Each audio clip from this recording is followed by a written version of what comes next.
ये तंग सिर्फ छोटी पार्टियों को करते हैं, बड़ी पार्टियों से एक सवाल नहीं होता, एक उनसे हिसाब नहीं लेते। वो गुंडे बदमाश जितने भी आज बड़ी पार्टियां हैं जो कंपनी बना रखा है, करीब करीब 95% दागी लोग हैं। अब मत नॉमिनेशन करवाइए ना, कैंसिल कीजिए ना, नहीं वो जेल में रहेंगे, कहीं भी रहेंगे, उनका बहुत कुछ हो सकता है, तो उसमें भी बहुत कुछ हो सकता है। ना कहना कहे मैं लुटेरा हूं, मैं डाकू, मैं तो खाऊंगा, मैं टैक्स नहीं देता। आप जब सांसद जब भाई सांसद चाहे मैं हो या कोई हो, अगर आप कहते हैं कि मैं सेवक हूं, मैं चौकीदार हूं, तो चौकीदार और सेवक का काम क्या लूटने का है, क्या घर को कब्जा करने का? आप बड़े बड़े कोठियों में रहते हो, आप दुनिया भर के गाड़ियों में घूमते हो, आप कहते हो मैं तो जनता का हूं, मैं तो आपका सेवा कर रहा हूं, दिन रात आपके लिए मेहनत कर रहा हूं, मलाई आप खा रहे हो, गरीब का खून चूस रहे हो, खून चूस चूस के। साथियों नमस्कार, मैं हूं विपिन सिंह और आप देख रहे हैं क्लाउड न्यूज नेटवर्क। हमारे साथ हैं इस समय खास मेहमान डॉक्टर दुआ जी।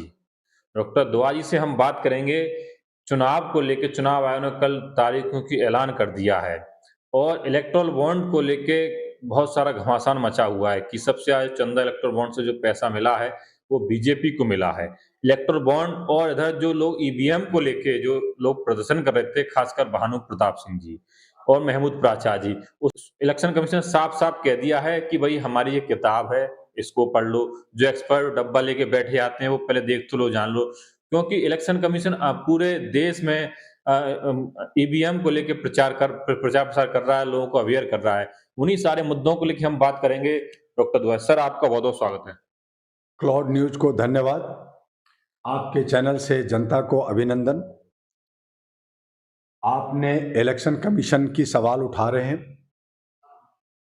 इलेक्शन कमीशन जहां जनता की जनप्रतिनिधित्व करती है, सबसे पहले तो वहां के जो कमिश्नर या जो स्टाफ वो सारे सामाजिक कार्यकर्ता होना चाहिए। सामाजिक कार्यकर्ताओं के द्वारा जो देश के अंदर 10 साल 20 साल समाज सेवा किया है, जो साफ छवि के लोग हैं, जिन पे किसी तरह का दाग नहीं है, वो लोगों को इसका काम संभालना चाहिए। लेकिन सरकार के पक्ष में रह करके सरकार अगर नुमाइंदा बनाती है तो एक तो पहली बात वो गलत है। आप जो बात कह रहे हैं कि साफ छवि के लोग, लेकिन कल चुनाव आयोग ने स्पष्ट आदेश जारी कर दिया, कह दिया है कि जो क्रिमिनल बैकग्राउंड का जो होगा कैंडिडेट, उसके लिए पार्टी को लिख के 3 कारण बताने होंगे कि इसको क्यों वो 3 ऐसे कोई कारण बताएं जिससे कि वो उसको चुनाव मैदान में उतार रहे हैं। चुनाव आयोग को कल स्पष्ट। देखिए, मैं 2020 में नई दिल्ली से विधायक का उम्मीदवार रहा हूं, मुझे सब अनुभव है। मैं एक पार्टी का राष्ट्रीय अध्यक्ष हूं, बहुत सारे कैंडिडेट को उतारा है, उतारने जा रहा हूं, तो ये सब मैं जानता हूं। हाथी का दांत दिखाने और खाने का कुछ है। इलेक्शन कमीशन जो छोटे छोटे पार्टियां हैं जो रजिस्टर्ड है, जिनकी कोई चुनाव चिन्ह नहीं होता, 7-8 दिन लास्ट में टाइम मिलता है, मुझे एक बताएं कि ये सब कहते कुछ है करते कुछ है। ये तंग सिर्फ छोटी पार्टियों को करते हैं, बड़ी पार्टियों से एक सवाल नहीं होता, एक उनसे हिसाब नहीं लेते। वो गुंडे बदमाश जितने भी आज बड़ी पार्टियां हैं जो कंपनी बना रखा है, करीब करीब 95% दागी लोग हैं। अब मत नॉमिनेशन करवाइए ना, कैंसिल कीजिए ना, नहीं वो जेल में रहेंगे, कहीं भी रहेंगे, उनका नॉमिनेशन होगा, उनका प्रचार होगा, करोड़ और खर्च होगा।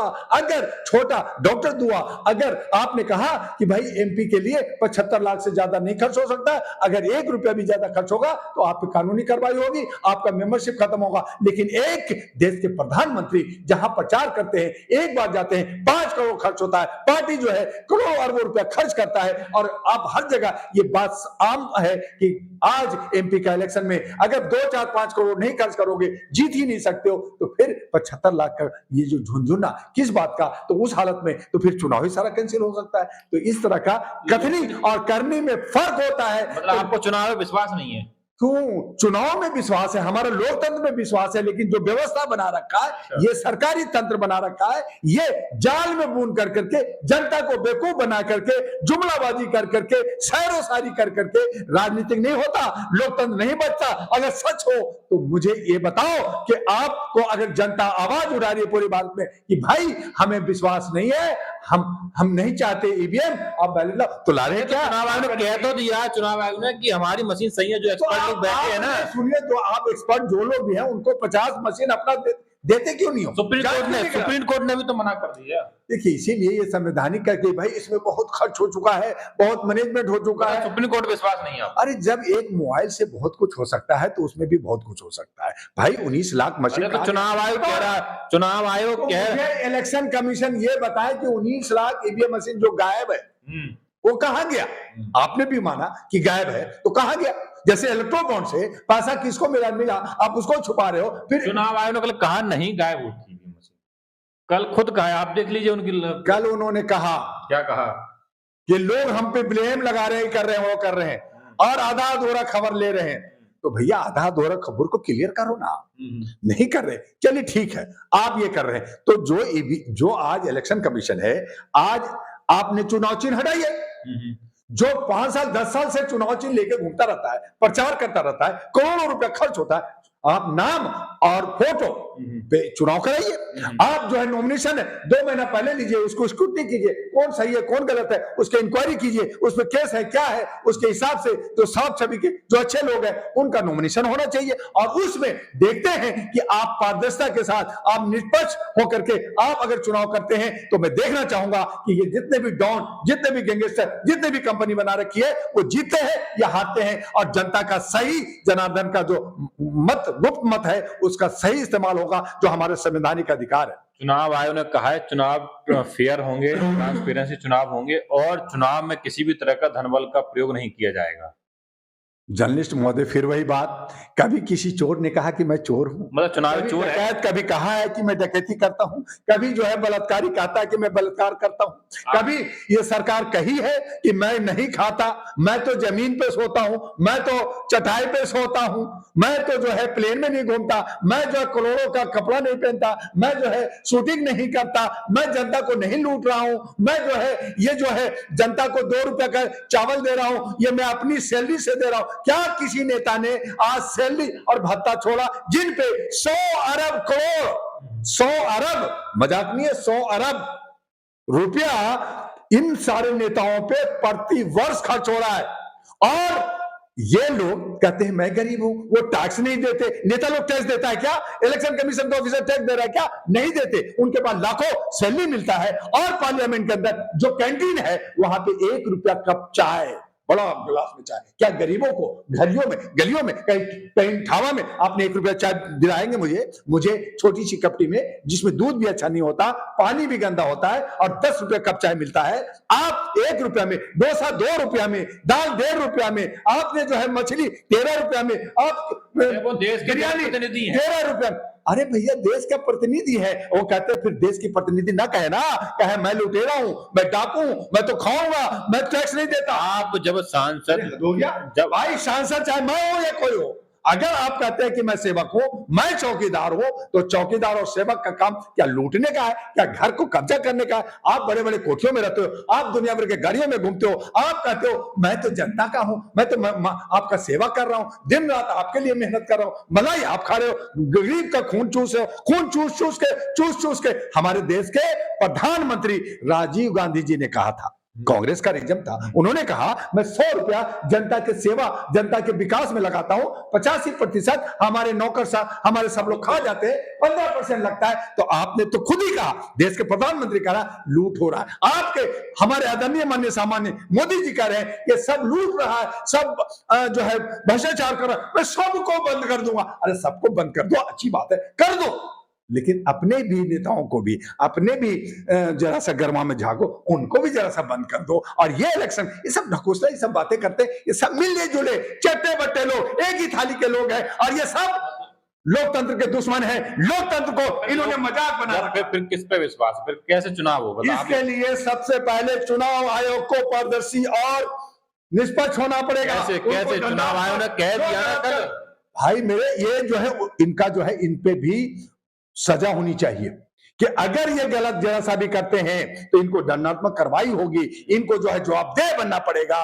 अगर हम इलेक्शन कमीशन को, अगर हम न्यायपालिका को, विधायिका को, कार्यपालिका को और सिक्योरिटी को और मीडिया को जवाबदेह बना दे कि जवाबदेह होगा, आपने गलत किया, समय पे काम नहीं किया, आपने अच्छा नहीं किया, आपको ये सजा मिलेगी, आपकी प्रॉपर्टी जब्त हो जाएगी। जैसे डॉक्टर दुआ इलेक्शन में लड़ना चाहता है, कहा मैं शपथ भरने जा रहा हूं, अगर मैंने जो वादा किया है नहीं करूंगा तो मेरी चल संपत्ति जब्त हो जाएगी और मेरी मेंबरशिप खत्म हो जाएगी। यही बात सारे विभाग लिख करके एफिडेविट भरे सुप्रीम कोर्ट से और राष्ट्रपति भवन में जमा करे। देखिए दूध का दूध पानी हो जाएगा, उसी दिन भ्रष्टाचार देश से खत्म हो जाएगा और सही इलेक्शन होगा, हमारा लोकतंत्र बचेगा, हमारा संविधान बचेगा। क्या ऐसा हो रहा? नहीं हो रहा। आपको कह दिया, हमने मान लिया। यही तो हम हमेशा करते रहे कि हमने जो कहा हम पीछे पीछे भेड़ की तरफ भाग रहे। उन्होंने कहा था, सही कहा, उन्होंने सही कहा, सही कहा, हम पीछे पीछे पीछे पीछे तो 76 साल से हम बेवकूफ बन रहे हैं। हमें इन्होंने कभी कहा कि देश हमारा पूरा आजाद नहीं है?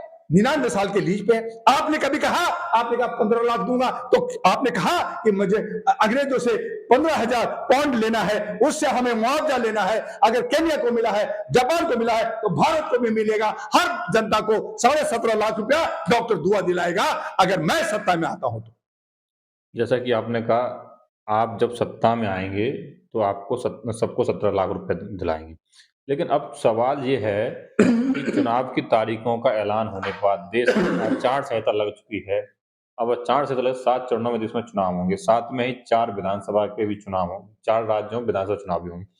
लेकिन एक बड़ा सवाल है कि कश्मीर में चुनाव नहीं हो रहे हैं इस समय, इसको आप किस तरह देखते हैं? जर्नलिस्ट महोदय, आपने अपने सवाल का खुद ही जवाब दे रहे हैं कि भाई जब 4 राज्यों में विधानसभा हो तो कश्मीर क्यों नहीं? कश्मीर अलग है क्या? आपने खुद कहा ना कि कश्मीर में रहा है, हमने 370 हटा दिया है, तो आप लोकसभा और विधानसभा एक साथ चुनाव कर देते। आपने 7 चरणों में, फिर आपको विश्वास नहीं है, आप जो है खूब प्रचार करेंगे, करोड़ों रुपया जनता का टैक्स का बर्बाद करेंगे, झंडा पताका लगाएंगे। आपके लिए आचार संहिता नहीं है, आप कहीं भी घूमे, कुछ भी करें, लेकिन दूसरे को अगर छोटी पार्टी है तो एक बैनर भी नहीं लगा सकता, एक पोस्टर भी नहीं लगा सकता।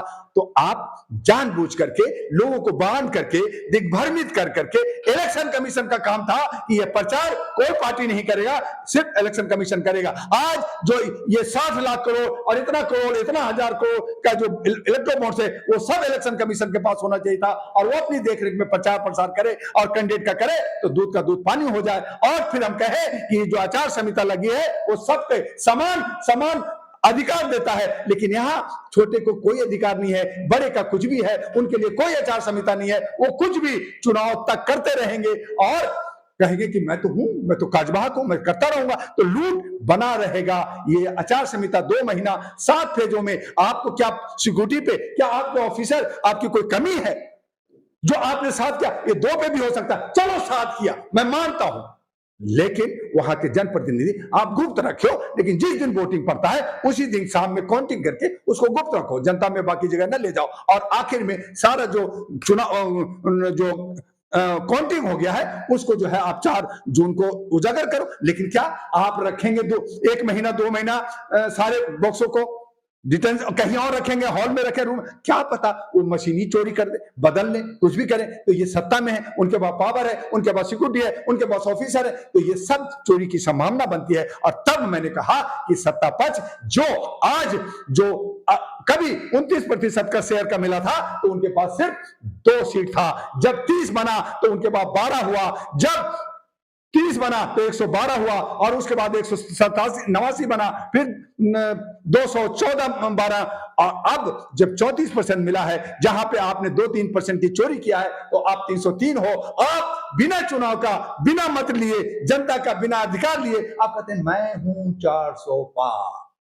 तो भैया ये भविष्यवाणी जब कर दिया और आपने ये जो समीकरण ले लिया, तो फिर ये अरबों करोड़ों रुपया का खर्च, चुनाव में न जाने कितना खर्च होता है, कितनी व्यवस्थाएं लगती है, कितनी परेशानियां होती हैं, कितने काम धंधे रुक जाते हैं, कितने बहुत सारे प्रोजेक्ट हो सकते थे, स्कूल कॉलेज बन सकते थे, आप कोई चीजें प्रोजेक्ट नहीं लगा सकते, नहीं काम कर सकते, आप बहुत सारे जो है आदेश नहीं दे सकते। इन तमाम चीजों को जो आप रुक गया 2 महीने का जो विकास का पहिया रुक गया, इसका जिम्मेदार कौन होगा, ये सवाल उठता है। और इसीलिए जनता को बार बार दिग्भ्रमित ना करे। 1 नेशन 1 नेशन 1 इलेक्शन की बात किया, अब ठीक है कीजिए ना, लेकिन उसका भी एक तरीका होनी चाहिए और उसके लिए आपको पारदर्शी और देशभक्त होना जरूरी है। अगर आप देशभक्त नहीं हैं, आप जुमलाबाजी करेंगे, आप नफरत की राजनीति करेंगे, तो ये अब जनता बर्दाश्त नहीं करेगी, क्योंकि all India human rights association ने 37 सालों से इनको बहुत जागरूक कर दिया है। एक आंदोलन बन गया है, लोग जागरूक हो गए अपने हक और अधिकार को लेने के लिए। और इसीलिए कह रहा हूं 85 का 85% हिस्सा दो और 15 अपना लो, बात खत्म।